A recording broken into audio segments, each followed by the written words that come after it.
friends, welcome to this latest episode of the Nationalist View. And today we have with us a very, very, very special guest, Major Adil Raja. Major Adil Raja ji, thank you so much for joining the show and taking time out from your busy schedule. Arun, thank you for inviting me. I'll just give a brief introduction of Major Adil Raja and then we'll get on with this conversation. This is largely going to be centered around Pakistan.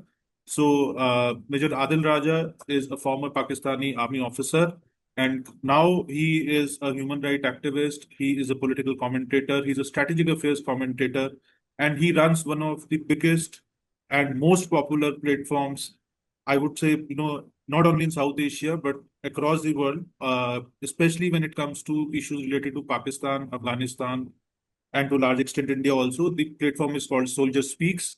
The details of the platform will be available in the description box also. So we'll start with a little bit of, Major Adil Raja, you have been, an enigma for many. So let us begin with your personal and professional journey. So you served in Pakistan Army and then later became one of its most outspoken critiques through your platform Soldier Speaks. So could you take us through your journey as a soldier, the experiences that shaped your worldview, and how you reached the position you occupy today as a commentator, as an activist, as a critique of the Pakistani military establishment? Well, Arun Anandji, first of all, thank you so very much for the very kind introduction. Well, if you were going, if my personal journey in very brief words starts from my birth in Nowshera, Khyber Pakhtunkhwa. Those days it was a northwest frontier province where my father at that time was a captain in the Pakistan Army and he was instructor in the ASE school there. And that's where I was born. I was a third generation, military, later on Pakistan Army officer. I grew up in a military family as a military brat. So the first choice, obviously, for me was to join the Pakistan Army. Because obviously in Pakistan, the career, once it comes to the career choices, being an army officer is almost equivalent to being a CSS officer or like a UPS officer in India, because of the perks and privileges which are given to the Pakistan Army officers. That's one of the reason. And why I'm saying this, obviously people will say, well, it is Iman, Taqwa, and Jihad for which you join the Pakistan Army. The youngster will say that, obviously, but me, after having served 21 years in that army, and General Musharraf came to our Pakistan Military Academy's passing out parade once he took over power, and he was the chief executive officer, de facto ruler. And before that, in our second term, we had 5 terms. In those days, 2.5 years of Pakistan Military Academy in the PMN 99th long course. I grew up in Islamabad, by the way, most of the time, and then later on I joined the army. I was a young lad at that time. I was almost 18 or 19 once I joined the army, and the military academy. So coming back to General Musharraf, he came to give us a motivation lecture, and at that time he was the corps commander of Mangla. So he told us that, listen, if you're going to join the army, and becoming an army officer means that you will have access to. He himself said that I'm a member of the Sindh Gymkhana Club, and I just gave 2.5 lakh rupees to become a member, and normally people give 5 to 6 million for that. And then we've got exclusive clubs all over the country, and I've just made a water sports club in Mangla, and you will have access to a luxury lifestyle. I mean, that was the motivation given to a second term cadet in the Pakistan Military Academy. So that's why I don't say it lightly that the primary motivation these days of joining the Pakistan Army as an officer is not that of fighting the enemies, of the state. I mean, who are the enemies of the state anyway? It is primarily material, interest. Unlike my father or my grandfather. My grandfather was Colonel Akbar Khan. He remained prisoner of war in India after 71 war, once he was commanding 12th Frontier Force Regiment. I joined the Pakistan Army not with this kind of mindset. And obviously, if you have this kind of mindset, you want clear through your inter-services selection board. So that is where they judge you, and the system is pretty good. But it is very easy to dodge the system and get into go to the higher ranks. Example is the current army chief, Field Marshal Asim Munir. We'll come to that maybe later in the program. But that gave me an alternative view while I was a cadet. I mean, I passed out with honors. I passed out as the battalion sergeant major, as a cross belt, and I joined Armored Corps, not my father's unit, not my grandfather's unit. but I joined the tank regiments because my maternal family was in the armored corps, and glamour of the black uniform and the black beret and glamour of being called the armor boy. Well, that was something. But we got passed out 3 months earlier in emergency because Kargil war was going on at that time, and we were being trained for that Kargil war. And well, we knew what's going on, but we got passed out. I went to my regiment, Kohat, and by that time, Kargil war had ended. And initially, we were told that I listened to the Indian media, and it was running the headlines of I'm giving you the mindset, what made this mindset, what made me today. I'm giving you a journey of my life. That's what you asked, I believe. So, I got passed out and I listened to the Indian media and they'll be saying, यहाँ पे घुस बैठिए आगे है. He was so furious and I was so, angry. And so were all of my mates. And they were saying, well, these are the guys we know personally. Our teachers, instructors, our fellows, our unit officers who are fighting there. And the Indian media is saying they're ghus baithiye. How dare they? And we are quiet about it. Why? We asked our commanding officers, we asked our general officer commandings, we asked our corps commanders, and then, because of the internal pressure, because of us asking our generals, the narrative changed and we acknowledged. And particularly once the Indian commanding officer wrote a citation for Captain Sher Captain Karnal Sher Khan, well, it was quite obvious, that these are our officers. So we had to accept that these were our officers. And then later on, we met those guys. They became our instructors in the infantry basic. Armored officers had to do the infantry basic as well. We went to Quetta, we met these officers, and they told us their stories, that how they were abandoned in the forward post by our own military. So because they could not own their own plans, so they could not own their own army. What kind of a command structure does that? And in fact, it was a logistical disaster because if you'll go someday in the Kargil war, I'll tell you what it was. But it was an ultimate failure of command. And instead of punishing the command infrastructure, they were actually, given honors and awards and given good postings. They were posted out fine. For example, my chief instructor in the infantry school at that time was a guy who was responsible for planning in the field command northern areas. And he used to act so godly over there after, spectacularly failing us. He would try to teach us and he would try to, tell us that what it is, what it means fighting out there. And we would laugh among ourselves and we will say, look at this, guy. I don't want to use the kind of word which we usually used for him, for quite for a number of reasons. Otherwise, I would have started off in Punjabi over here. So we used to make fun of him. And but we respected our immediate instructors who were there, the captains who, because we were lieutenants at that time, who actually went there and fought, and they paid a heavy price and they were abandoned. So that gave me an insight. That was the start of the journey.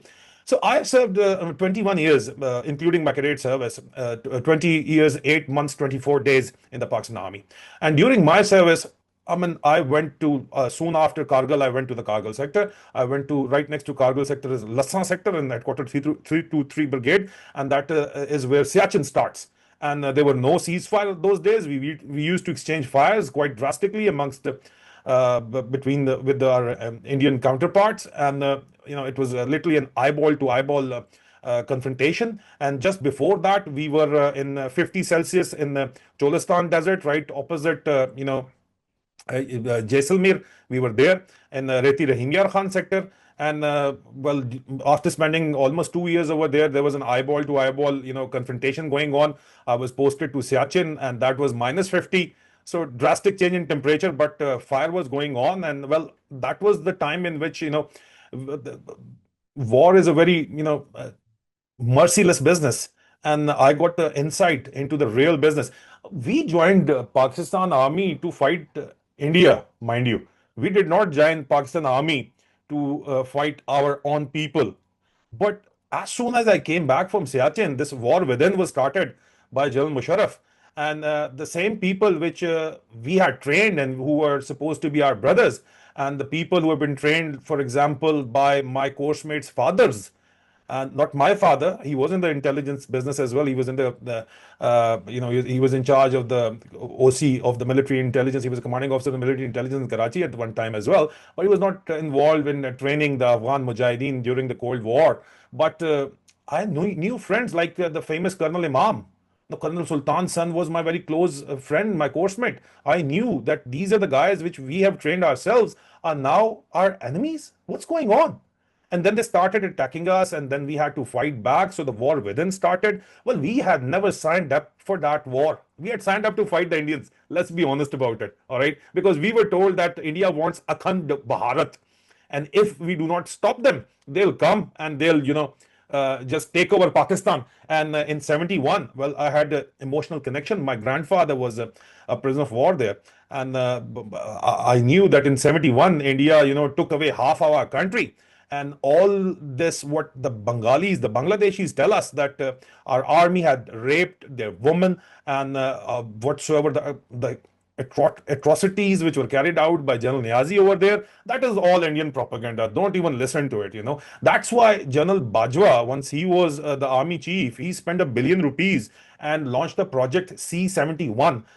And I was part of that project, by the way. So the project C-71 was designed on a media narrative of establishing this narrative in Pakistan and abroad that those responsible for 71 disaster, for Sakute Dhaka, as we call it in Pakistan, for the creation of Bangladesh, are basically the politicians of Pakistan and the Indians. The army's got nothing to do with it.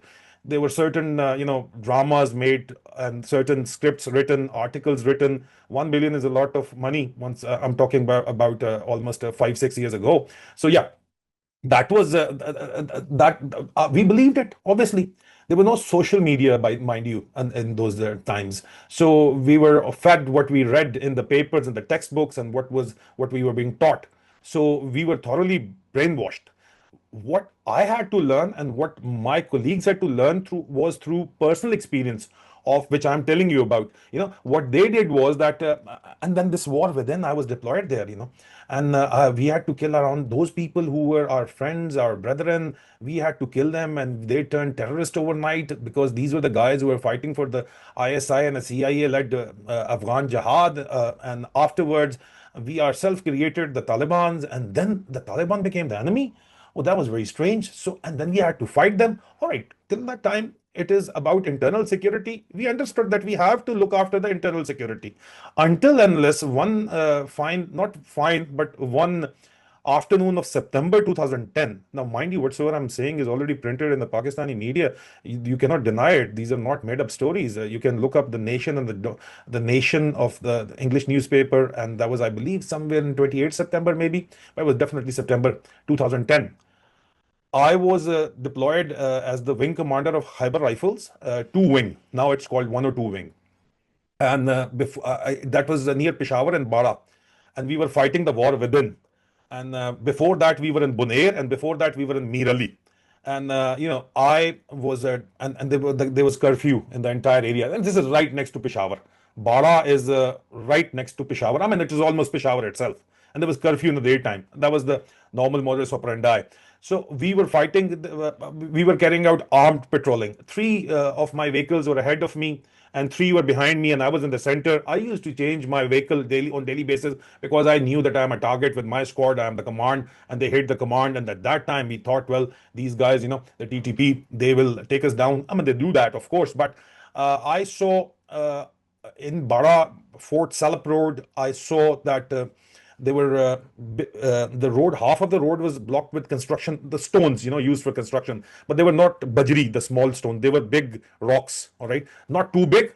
The one you can, a rock which you can actually pick up in your hand. That was the size.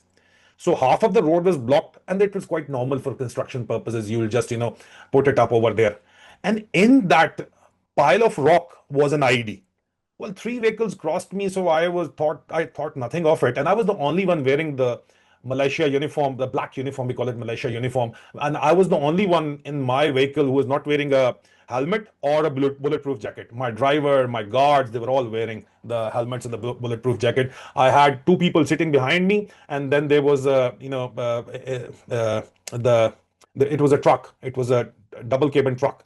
So I had 4 guys sitting behind in the truck. All right? It was open. There was a machine gun over there. As soon as it reached that pile of rocks, it blew. There was an ID. Now, one ID is fine, but the ID hidden inside those rocks, the force was so huge that it turned my truck upside down, the double cabin Toyota Hilux upside down, and I was telling my driver, baga, baga, baga, bloody baga. But my driver's head was already sworn off from his, and it was in my almost in my lap at that time. And the guy sitting behind me, in the truck, they had become mincemeat. I'm not, exaggerating even. They actually had become mincemeat at that time. The guys in front of me, they came, they rescued me from, and there was a firefight right afterwards, and we fought back. In fact, initially I felt like crying, because obviously you see so much blood. The people who are closest to you, who you've been fighting with, sitting in your, in your vehicle, they became mincemeat. So you feel like crying. Obviously, at that time I was a major. And I was the commanding officer, officiating commanding officer of the two wing. And by that time, my service was about 14 years. Yeah, 14, 15 years. But, I felt like crying and everybody was scared. I had people, about 150 of my people, my entire company with me. And they were all scared because they had seen all that blood, all the, people. We dragged them out and we took cover, and there was fire coming on, and we were all pinned down. And I felt like crying, but instead I said that if I'll cry, then my these guys will never respect me. I was injured at that time. I was bleeding from the right side, from my head to toe. I was bleeding, but they were only splinter wounds. Tell you, there was no serious. They were all superficial wounds. So I knew that I've survived. So one of my guy, his name was Havaldar Lal Baz. All right, he was head of my security. He took a bulletproof jacket out of one guy, Shaheed, who would become mincemeat. He just took the bulletproof. It was so easy, and all his blood and all his body parts were almost part of it. And he made me wear that bulletproof jacket. So the blood mostly coming out of me, and the my troops could see it, was not my blood. It was the blood of my guy, Shaheed. All right, Ihtisham was his name.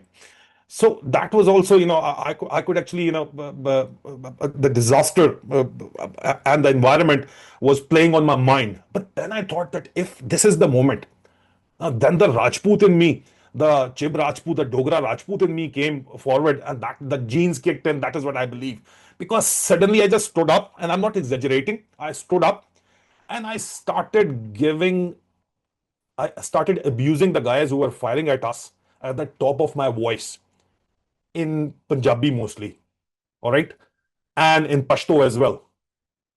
And that was not only my catharsis at the point, and I could hear the bullets coming at me from right and left. I could hear the sound of the bullet. There's a very peculiar sound of the bullet which comes near you. It's a shrilling sound which comes near your ear, and I could hear it. And I kept on, shouting at the top of my voice, and they were all abuses in Punjabi and Pashto. And that give, right and left, that give my troops the courage to stand up and encircle those guys who were firing at us in the ambush. We encircled them, and we lodged a few hand grenades in their cover. We caught them. My men wanted to kill them there and then. I said, no, arrest them. I arrested them. Before moving to being evacuated to the Combined Military Hospital, Peshawar, I handed them over to the military intelligence det with me. And I was hospitalized for 2 weeks. After 2 weeks, I was given an opportunity to take 4 weeks off, and my commanding officer was also of the view, and my doctor, Brigadier Mishani, was also of the view that I should take this time, I should go and rest. I said, no, sir, my troops are there. They're waiting for me. I want to go back. They have lost very precious men. A wing command. I was in the Frontier Corps at that time. That was deputation to the Ministry of Interior. That's a policing job, and that's usually how the Frontier Corps and the Rangers work. The officers go for the Pakistan Army on deputation to the Ministry of Interior, the Home Ministry, and they stay there for 2 years. So I was on deputation over there. And these troops, the Frontier Corps troops, are made of different tribes. So the wing commander's squad, personal squad, comes from all the tribes who are part of the wing. So that, because that is the obvious target always, so that once the wing commanders gets hit, so the casualties are equal. So I knew everybody is aggrieved, they're grieving for their men. And now if I go on a 4 week leave, and at that time my troops, my unit, the two wing Khyber rifle, had lost good about 18 people, because they were constantly in operation, starting from North Waziristan to Bunair, and now in Bara in Jamrod area. So I said, sir, my troops would not like that I go on leave while they are suffering because they cannot go on such a long leave. So I'll go back and I'll join them. So I went back voluntarily and I joined back. The first question I asked was that I had arrested, one guy was killed. In fact, two guys were killed. I remember one was a collateral, one got killed, and I arrested three people in the ambush I've just mentioned in detail. I said, "Where are they?" They said, "Well, sir, we had to leave them." I was flabbergasted. I said, "What do you mean?" He said, "The ISI left them." And the officer commanding ISI was my mate. And I talked to him, I called him, and I was angry. I said, "Why did you let them go?" He said, "Rajay, they were our sources." I just asked him, what do you mean they were your sources? If they were your sources, it means that your sources attacked us. He said, "I'll meet you and then I'll tell you what's actually going on. Can't talk on phone." Our phones are monitored even by the Americans. And we were fighting alongside the Americans. The Americans were there in Headquarter Frontier Corps. There was there's this movie now about the drone attacks. I don't remember the name right now, which were being flown in Pakistan, but they were being flown from somewhere in Las Vegas and San Diego. And there was the same control module in Headquarter Frontier Corps. And I used to be a duty officer over there as well later on. But so I could see that they were all joint operations. There was but. Later on, I found out, I'm not going to name anyone because I don't want to put these guys in trouble. They are still my friends and they're still serving in the Pakistan Army. So they told me that, listen, what they're doing is that they are getting own troops targeted because we are supporting, insurgency in Afghanistan to keep the Americans at bay. There's a double game going on. And because of that double game, we have to show that we are also facing casualties. So, it's kosher to get our own people hit. And now these people, they're working for us, they are sources, we have to leave them. So this was and that opened up everything for me. And later on, I was posted at Torkham, and Torkham is in the same agency now, same Khyber. Because I told my commandant that, sir, my troops say that क्या Khyber rifle के अंदर शहीद शहादत का ठेका हमने लिया हुआ है सिर्फ. So I said that this is what my troops are saying, so you have to move us now. And in the same agency, they moved us to Torkham and moved the one wing from Torkham to this Fort Salap area. This was a Masood Scouts area. And we went over there, and it was totally a different scenario. And there was smuggling of 6 million rupees in 2010 I'm talking about 2010, and smuggling of 6 billion rupees per week was going on. And the wing commander was supposed to cooperate. He was supposed to come in late to his office around 11-12 and leave in 1 or 2 hours, and the rest everything was fixed up till the IG of the Inspector General and up to the political agent and up to the Federal Interior Minister. That was Rahman Malik in those days. So everybody was there was a system going on in which because of the Afghan transit trade route, everything which was being sold in Pakistan would come to Torkham, and it'll cross the gates, it'll cross over the gates, the containers would open up, the shipping containers, it will be loaded in the small trucks, and in 1.5 hour away, the drive away, there was another post which is under my command called Shalman, and the small trucks will come in from Shalman and they'll come to Peshawar, and it'll open up, just name any goods, it'll be there, and starting from weapons up to sanitary tiles, so and electronics, and it will be sold throughout Pakistan custom free. So there was a lot of money. There was a lot of money to be made, and I was offered 7 million per week in 2010 rupees PKR. I refused, and because I refused, I was told that you're messing with the system. You'll be sent back to the war zone. This time you'll go without your troops. So that is where I gave my first resignation, and then I had to give continuous resignations for 5 resignations. My fifth resignation in Pakistan Army is application for voluntary retirement, and because you give a certificate with it that you're willing to resign your commission without terminal benefits, that is why it is considered a resignation. So General Rahil Sharif was the chief. Once my fifth resignation was accepted, I was posted at Rawalpindi at that time, but the military secretary branch said that if you want to go with full honors in the ward and with benefits, then you have to go to a war zone once again. So I was posted to Swat in my own regiment, the 18th Horse Regiment, as the 2IC. I was okay with that, and that was actually not a bad time. That was a good time actually. So during this time, as part of my post-retirement rehabilitation, I established a business in Rawalpindi. That is where my family was. And after retirement, I expanded upon that business, and I became an official land provider for the Defense Housing Authority. And that is the biggest, in fact, the biggest land developer, real estate developer in Asia. Mind you, in Asia I'm talking about, all right? In Asia, not only in Pakistan. Pakistan. So I didn't have money to buy the land for them, but I had an agreement. So by that agreement, they'll give me somewhat around 2 billion rupees per month. 2 billion rupees, mind you, per month. Nowadays, they'll do propaganda against me and they'll say, well, he was receiving 1.7 billion from the Indians. He's a raw agent. That's why. And I'll tell them, what are you in your senses or what? Why don't you check where that money was coming from? And I was in Pakistan. And at that time, not only was I official land provider and a billionaire land provider, but at the same time, I was, because I was, very much interested, I did my master's in international relations while in service from the University of Peshawar in 2007 and 8. And later on, I was doing University in Islamabad. So I was very much interested in writing. So I was newspapers, English dailies of Pakistan, in The Nation, in Express Tribune. I was writing there, and of the Pakistan Ex-Servicemen Society. That was an ISI funded project, and director media cell, and I was involved in the so-called fifth generation warfare. That's why I was part of the project C-71, and my sin was that I believed in democracy as the way forward for Pakistan and peace as the logical way forward for India and Pakistan. And I was writing about it as well.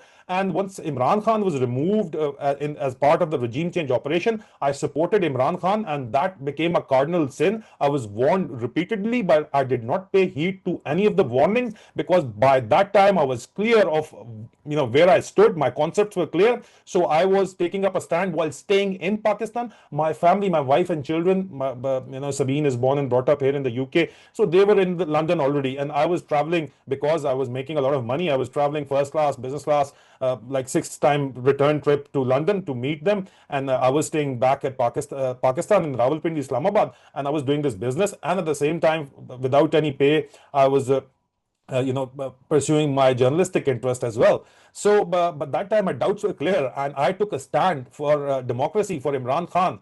Because once he became an underdog, I was criticizing him once he was in power, once he was a prime minister. I went to him and I told him that General Bajwa, the army chief's father-in-law, General Ejaz Amjad, is planning a coup against you, and they're going to remove you. But IK was of the view that, Imran Khan was of the view that they cannot remove me. The economy will collapse, and it did. But I told IK's then staff later on that the generals don't care about the economy. They care about themselves, and they are being paid quite well by the Sharifs, to come back into power. And the Sharifs at that time were supported by the Indian establishment at that time.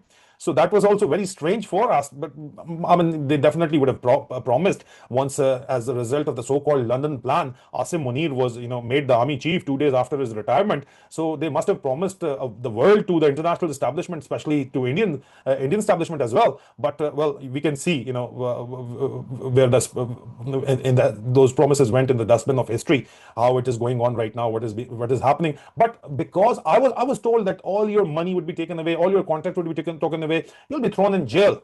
And they, in fact, so I was warned. But irrespective of me being warned, General Bajwa, the army chief, came to us and he spoke to us, the ex-serviceman, and he accepted the responsibility of the regime change. And he said, yes, we have removed him, so what? And he was talking, because there is no accountability for the generals and for the military in Pakistan army, so they think themselves above board, so they are very callous once they're talking like this. So that was otherwise an in-house discussion. There was an off-camera discussion with the ex-serviceman, and I made that conversation public.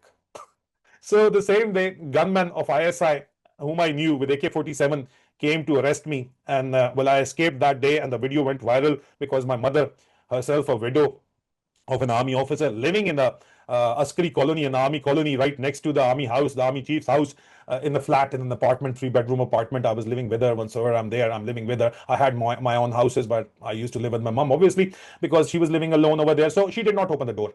And I went to the army chief's father-in-law, the godfather, General Ejaz Amjad, the very next morning. And I said, sir, why are you doing this? He said, well, we've got a lot of complaints about you, and you're not behaving yourself. So either you're with us or you're against us. So I said, sir, I'll just shut up. I know you're very powerful guys. I'll just shut up. He said, no, you don't. You want, shutting up is not acceptable. You have to join forces with us. And I said, well, sir, that's something which I cannot do, which my conscience does not allow me. So the next night they again raided me, but by that time, being a billionaire businessman and being a land, acquisition, almost supremo of DHA, I had my own armed bodyguards. and I had my own, security arrangement. So my guards stopped the way. And the next day, the ISI guys did not come with the AK-47. They brought uniformed FIA people, the Federal Investigative Agency people. So they wanted to look at legal because the first day the video had gone viral. So the second day, my guards provided me the cover. I was supposed to come to London 2 weeks. Later to spend Eid with my family. But the same night I escaped Pakistan and I came to London, and my friends in the ISI and the military intelligence helped me to escape. And they were later court-martialed, and they were thrown in jail as well for some time. Everything was snatched away from them because they helped me escape, but I escaped. And during that time, I switched off my phones, and well, my wife got worried. She tweeted, it got picked up by the national media. So it's all, and I came through via the Qatar Airlines, So once I reached Doha, I opened my phone and I let my wife know that I've escaped. Don't worry. And I reached London, and in London, I then started speaking up. I was offered in the meantime. I was offered the world again. I was because my relatives, eight of my cousins were still serving. They offered me. Even the Director General Military Intelligence himself talked to me for hours at end, and they offered me to come back, join forces. They said you can do whatever you want to do, just do not expose us. Keep on exposing us. Even I was told by Colonel Temur here, the army attaché, and who was making slit-throating gestures in London. So he was my junior. I knew him very well. He's son of a brigadier. So Temur Rahat offered me that, sir, you can keep on doing what you're doing. Just don't name people, and we will totally facilitate you. Well, I refused that, and because of that, all my properties were snatched away from me in Pakistan. My mother was arrested on her way to the airport while she was trying to leave the country. And she was not arrested, sorry, she was abducted by the ISI. And she was kept by the ISI for 48 hours, and I made it public. A counterterrorism case against me was registered here in the UK because of the cooperation of UK and Pakistan. They made me undergo hell for 9 months, and the inquiry ended with a no further action because I had done nothing wrong other than journalism. And I became a member of the National Union of Journalists over here. They seized all my bank accounts, they seized all my properties, and then later on they court-martialed me in absentia, gave me 14-year rigorous imprisonment, and then afterwards in 2024 and 25 they gave me 2 life sentences, and and on top of it they gave me 25 years for sedition. So my total prison sentence is 99 years in prison right now in Pakistan, rigorous imprisonment. And they came and launched a libel suit against me over here, and London is the libel tourism capital of the world. And once everything didn't work, they put me in Schedule 4 and declared me a terrorist. And when that didn't work, they asked for my extradition. The Pakistani Home Minister, who is the brother-in-law of the Pakistanis, the Pakistani dictator, the de facto ruler, Field Marshal Asim Munir, he came to the UK, asked for my extradition. Well, so far nothing happened. So I was later on in the 24th of December of the December which is past, I was physically attacked. My house was attacked, and 8 people were arrested, and they are undergoing trial. So I cannot talk much about it. That was, as per the judge, that was for hitmen for hire for violence case, which is still undergoing, and the trial is next year, and the pre-trial is in next month. So yeah, so that kept on going, and irrespective of all this, the Rajput in me forced me and to keep on speaking up, and my own people in the Pakistan army, they became my sources. They would pass through the information, which all actually gets validated with time. I exposed the hypocrisy, and I believe because of my platform, Soldier Speaks, one of the major reasons why the Pakistani dictator or the hybrid regime right now has been unable to make fool out of our own people or people around the world is because of what I am doing. And what I am doing is for democracy. What I am doing is for the poor people of my country. And what I am doing is for peace. And peace is the logical way forward. Adilji, just give us a little bit of perspective about what is happening in Pakistan today. Pakistan today appears to be facing simultaneous crisis in multiple regions. POJK, Gilgit-Baltistan, Balochistan, Khyber Pakhtunkhwa. So, from your perspective, what are the underlying causes of this widespread internal rest? Is this merely a governance failure, or does it reflect deeper structural problems within the Pakistani state? Arun, it's a mix of both. Actually, the main issue, Pakistan's main issue is that Pakistan does not have economic stability. Once Asim Munir came in, he promised that he will bring in 70 billion US dollar investment, but nothing came of it. and he made the Special Investment Facilitation Council, which is being led by the Pakistan Army. Nothing came out of it. Why? Because economic stability is directly related to the political stability of a country. Now, there is no political stability in Pakistan. Why? Because mandate of the people of Pakistan have been stolen time and again. Now, what used to happen for the initial 75 years was that people used to accept the stolen mandate.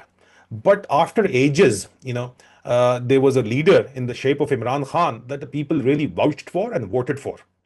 Now, after the military removed him from power, and after I timely exposed the entire plot and the confession of General Bajwa that yes, we have removed him, the people refused to accept it. And then the people again, even Imran Khan's party was not allowed to contest the elections as a party. Even then, people went out and voted for the candidates Imran Khan vouched for. Unprecedented. And the Form 45 of 2024 elections proved that. There's still the evidence, but the results were changed like they usually are in Form 47. So the people could actually now see that this is how the system works and this is how the system steals the mandate. And that is why, the political instability only, they keep on increasing from there. And the same model was followed in Gilgit-Baltistan election and AJK elections. Now, people now realize that this is how the Pakistani military is, holding on to power so that they can make policies which favor their own business empire. Some say is allegedly a $200 billion business empire. I think it's much more than that. But they say 200 billion, all right, fine. So we start, you name it, from cement to your shoes, to your clothes, everything is being manufactured in Pakistan, to your houses.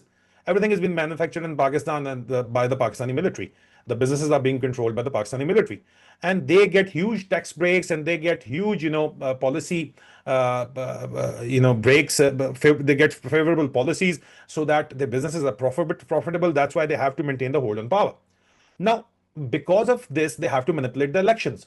Because people's representative come forward and they want to work for people. They don't want to spend for 50% budget in debt servicing and then the 40% in the defense budget and then the only remaining 20% in running the government and in the public sector development programs. Well, there's nothing left anyway for public sector development programs. So they want to work for the people because they have to go back to the people and get their votes. So that is why the military through ISI's internal wing manages the elections. The system was kept under wraps and it was not exposed for the first 75 years of existence. But for the last 3.5 years, the system stands exposed, and the system now, and because of that, the people's confidence in the social contract with the state has eroded completely. And that is why there is no political stability in the country. So without political stability, you cannot get economic stability. And without economic stability, you cannot simply survive as a state. You are surviving as a state from one IMF bailout to another IMF bailout, and then from one Chinese loan to another Chinese loan. It's not a sustainable model, firstly. So that is why once I come out and say that palle ni tela te kardi mela mela, you got no money in your pocket and you're dancing like monkeys saying we are global peacemakers. Well, that doesn't cut it. Because the ground reality does not correlate with what you're trying to print in the controlled media in Pakistan, or what you're trying to say in the controlled social media, and what you're trying to churn out through the propaganda factories of ISPR's information operation and ISI's media wing.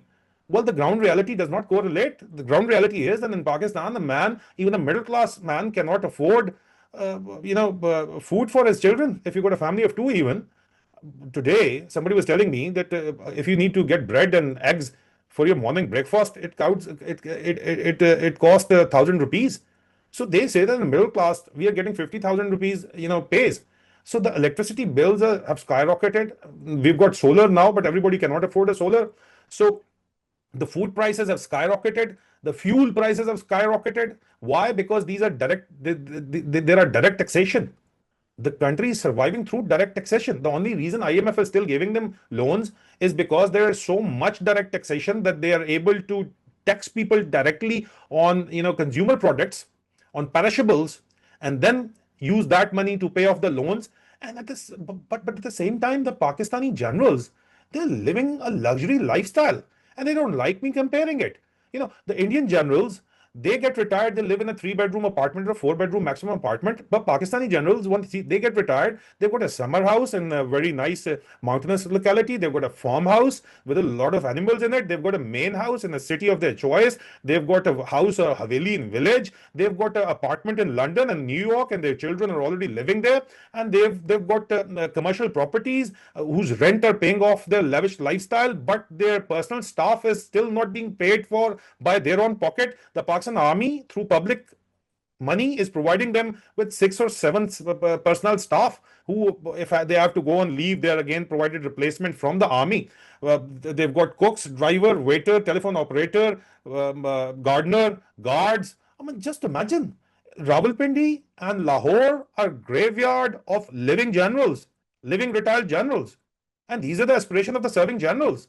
So they all being promoted, 50 odd generals being promoted every year. They all need to, get this kind of a lifestyle. I mean, they're living like the French royalty before the revolution. And I mean, how can you sustain all that? How can you sustain? So that is basically the problem of Pakistan. The elite capture of Pakistan facilitated by the Pakistani military. That is the basic problem.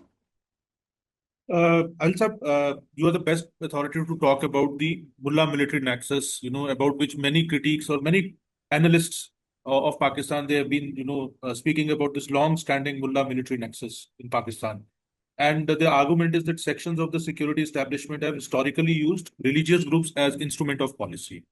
Now, how do you view this relationship, and to what extent has it shaped Pakistan's domestic politics, security environment, and international image? And I'm giving a specific reference point, especially under Asim Munir.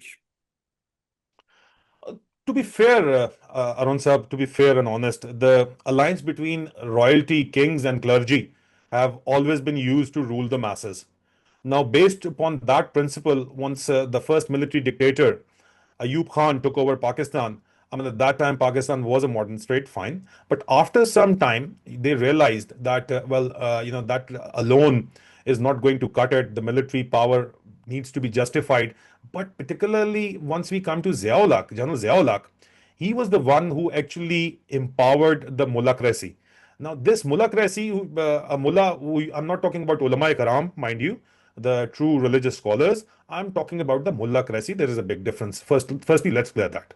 Now, moving forward, this mullahcracy are the normal mullahs who are doing their, who are, running mosques or madrasas as a job, not as a conviction. All right. So, because people, they'll have like 10 or 11 children, they cannot feed them. So they'll, just give few of them to madrasa so that the madrasa is feeding them, and the madrasas are being funded by Arab sheikhdoms. So they are feeding them at least. So they'll just give them to the madrasa. They'll become the so-called, ulama, and then they will, open their own masjid somewhere, mostly on land grabbed from the state or from the people, and they'll open a mosque up, and then they'll expand into a madrasa. There are so many cases. This model is always there. So now, once Ziaullah came into power, and once the Americans, they supported him for, you must have seen the Charlie Wilson's War. You must have read the book. Once the Americans came forward and they gave this idea of using jihad as a tool to defeat communism, that is once. And Ziaul's makeover himself was quite, conservative, and he was the one who had stopped, to the dismay of many officers in Pakistan Army, because even Asim Munir, he's very fond of whiskey, and he has to, drink it in private. So Ziaul stopped the serving of all the drinks, and he said, "But this is an Islamic Republic." Of course, it was an Islamic Republic. You made Pakistan on the name of Islam.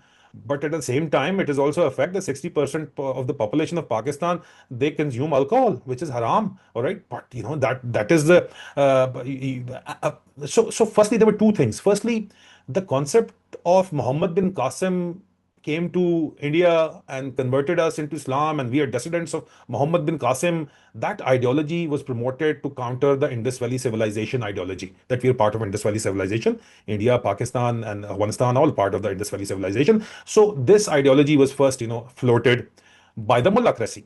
But what really empowered this mullah military nexus was the Afghan jihad, where the US came in, the CIA came in. They gave, huge, I would say, containers of dollars were at the disposal of the mullah military alliance. And the mullah who used to ride bicycles, they started, driving Land Cruisers, and they became rich overnight. As a result, the Pakistani mullahcracy, I'm talking about the Pakistani mullahcracy, they used the Afghans, they radicalized them, they used them, they made international ideological mercenaries out of them, they made mujahideen out of them, and later on they were abandoned. And Afghanistan was used as so-called strategic depth, and that policy has badly backfired for them. But since we're talking about mullah military nexus, well, that is where the mullah military nexus really gained its power once Ziaul became Marde Momin, Marde Haq, Ziaul. All right, that is from where it gained power, and the military realized that, hold on, after 71 we were really, people were not with us. They were blaming us for losing half the country, and they were telling us that you are, uh, like Ahmed Faraz wrote those poems, the Peshawar Katilon Tum Sipahi Nahi. We were badmouthed by the academia of our country. So now we have been exposed. But this mullahcracy, which has now become a militant power, thanks to the American money and thanks to the American support, can be used to subdue the democratic sentiments of our own country. They can be placed all over the country, and they can be used as proxies, not only to subdue the people of Pakistan, subjugate the people of Pakistan, but also against India as proxy. That's when Jamaat Dawa, Lashkar-e-Taiba, Jaish Muhammad, all these organizations came forward. They became the fifth columnists. They became the proxy elements to keep India's rise in check, to keep India in check, because you could not simply match Indian conventional power. So you needed to blackmail the Indian establishment into submission, and they thought, well, this is the way forward. And they empowered. America didn't sign up for that, mind you. They signed up for empowering them to fight the USSR, and to that effect, they were quite successful. The history is, witness to it. But the Pakistanis have always been using the Cold War and the global war on terror for getting equipment to be used against India, and to getting proxy elements, to preparing proxy elements to be used against India, which, in all fairness, was a good strategy till the time people realized that what we got was, as a result of the Afghan jihad, the Pakistanis got Kalashnikov and heroin culture. And then Musharraf came into power, and he introduced enlightened moderation. And that didn't sit well with the mullah military nexus. So mullah military nexus went after Musharraf. And there were assassination attempts. I still remember I was on leave, I was sleeping, I was a captain in my house, and I heard a big bang, not early in the morning, quite late in the morning. And I woke up and I went out, and I saw that General Musharraf's convoy had been hit. And later on, we realized that they were all military persons, but they were all part of the mullah military nexus, because, once you create a Frankenstein's monster, you cannot control it. So it was out of control at that time. And then later on, Musharraf was kicked out because General Kiani was patted on the back by the Americans, because Musharraf wanted to solve the Kashmir issue, maybe, or have good terms with India. And why he wanted that was because he realized that is the only way the economy would progress in Pakistan. So that did not suit the global military-industrial complex, because then if India-Pakistan issue gets solved, if Kashmir issue gets solved, who are they going to sell their hundreds of billions of dollars of weapons to? So that didn't work out, and General Kiani came up. Now, to the last part of your question. Now, what Asim Munir is doing is that, again, it is a question of legitimacy for Asim Munir. Because of our work, Asim Munir is unable to gain the domestic legitimacy which he desires. So he is invoking the Quran's verses, and he is, presenting himself as a Mullah Munir, which is not true. In fact, if he was truly a religious figure, we would have been talking differently about him. But if you're telling your people that you're Allah ki Fauj, and you're, talking in all these jihadi terminologies, just like Yazid, mind you, Yazid used to quote verses from Quran once he was, carrying out the bloodbath of the grandsons of the Prophet Muhammad, peace be upon him. So just like him, he's justifying his actions. He's carrying out a bloodbath in his own country. We have seen it repeatedly in Islamabad in November, 26th of November 2024. Then we have seen it. We are seeing it in AJK right now. We are seeing it on daily basis in Balochistan. We are seeing it in KPK. So to justify all these actions of the state, even in Punjab, the Punjab police have carried out 1,000 extrajudicial killings. Why? Because Asim Munir wants to make a so-called hard state, and he's justifying this by Quranic verses. So that is not on, people are not buying it, but he's trying to re-invoke the mullah-military nexus, like in Karachi, through the mullah-military nexus. There was an attack yesterday on the Rangers, workshop company. So that is being justified for a crackdown in Karachi because they want to impose Mustafa Kamal as a strong man. But once I say they, I mean the military wants to impose Mustafa Kamal as the strong man, because political strong man in Karachi, because all the money of military is coming from Karachi now. These days, Pakistan's economy doesn't work. Or corruption is the only way to make money for all these generals and all the elite of Pakistan who are supporting these generals. So the mullahcracy once again is being utilized to subjugate and scare the people into submission and to gain legitimacy. And to gain legitimacy, the easiest trick in the book is to quote the religious scriptures. And that is what Asim Munir is trying to do. But I don't believe it's working for him. My last question is, but before I, put my last question, I want to put in a caveat basically that we want you to be back for many more conversations because, there are a lot of issues which need to be discussed. And this nobody who is a better authority on Pakistan, than you. So, unfortunately, we are having, unlike a very high decibel rhetoric which happens on, television channels on both sides of the border. So Yeah. it's exceptional to have, civilized conversations, which fortunately both of us are having, and thanks to you. So I think such conversations need to be, promoted. And so my last question is, this quest for legitimacy by this, what many commentators call hybrid regime, of Shehbaz Sharif and Asim Munir. So this quest for legitimacy, the Pakistanis have been suffering, the common people of Pakistan have been suffering. And as we have seen, it has got manifested in the form of unrest in different provinces of Pakistan. So how do you see way forward for Pakistan? How long this quest for legitimacy will go on, and Pakistan would continue to suffer? So, what is the solution which you are looking at, and do you see a timeline broadly, basically, that how long this state versus people contest can sustain? Well, there is no short-term solution, but the only solution is to accept the public mandate. The people's vote must be respected, and the vote is with Imran Khan. Whether he can resolve that issue or not, that's a separate debate. But the public mandate is with Imran Khan. There is no doubt about it. So you have to give him the power. Just hold a general election, free and fair general election. I believe 80% to 90% voter will vote for Imran Khan, whether he can solve their issues or not. But he is the underdog, and people are always with the underdog. And in his government, there was Pakistan's GDP was growing at the rate of 6%.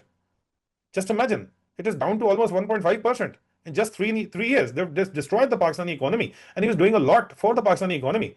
And the only way forward is to accept the public mandate. But if history of a teacher, taking history as a reference, Pakistani generals have either left power or got out of power either as a result of a conspiracy or because they were assassinated. So once I do talk to people and the pulse is, I'm not supporting any kind of violence. Please mind you, I'm only reporting what I hear. And what I hear is that Asim Munir is going to face both of these predicaments, which I've just mentioned. The way he's heading, the way he's going, because he's carried out so much bloodshed that nobody's going to forget it. He's put Pakistan in a situation. I mean, they're saying that Pakistan is a global peacemaker, and mind you, Pakistan has been thrown out of this Iran-US peace process as well, because through the process, the Pakistani hybrid regime was seeking legitimacy for itself, and it is an illegitimate regime. I mean, the Commonwealth report is there. The European Union, why are they not releasing the report? Because Pakistani military is providing ammunition to the Ukraine war. How long? The day Ukraine war would be over, the European Union report would come out, and you realize that, like the Commonwealth report tells us, that the elections were rigged. So off just to, the where it is heading is that either it will be a conspiracy or a tragic end for Asim Munir.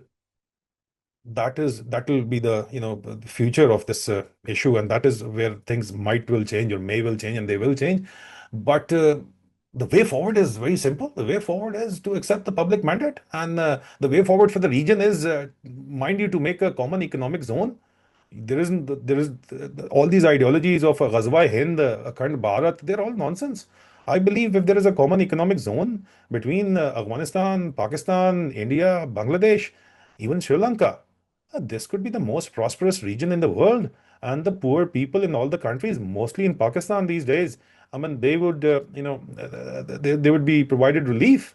So why this is not happening? We are fighting over water, and water is being used by India as a leverage to counter terrorism, which is a legitimate concern, mind you. But all these issues are arising out of only one problem. Only one problem. The entire region is being held hostage because the Pakistani military establishment wants to rule. They don't want to serve their people. They want to rule their people. And that is why the entire region is unstable. I mean, let's have a debate about it. Maybe I challenge the Pakistani generals even to come out and tell me if I'm wrong. And they, in secret, agree with me what I say. And no matter the kind of information operation I'm facing, no matter what labels they're giving me, they agree with what I say. But they are so much accustomed to the luxury lifestyles that they just cannot give it up, not just like this. So we're looking at a huge disaster, maybe, and hopefully that's avoided. Hopefully, peace becomes a way forward. I mean, nobody is saying to change the borders, but unfortunately, peace doesn't sell. That's the problem. It's not good business. That's the problem. Thank you, Major Adil Raja Saab. Thank you so much for decoding all these issues. Uh, you know, uh, we hope to host you back soon again, and we'll be sharing a detailed bio of Major Adil Raja, his work, links of his platforms. Please do subscribe to that. And thank you so much once again, Major Adil Raja, for coming to the show. And thank you so much for taking time out from your busy schedule. Thank you. My pleasure, Arun. Thank you. Thank you.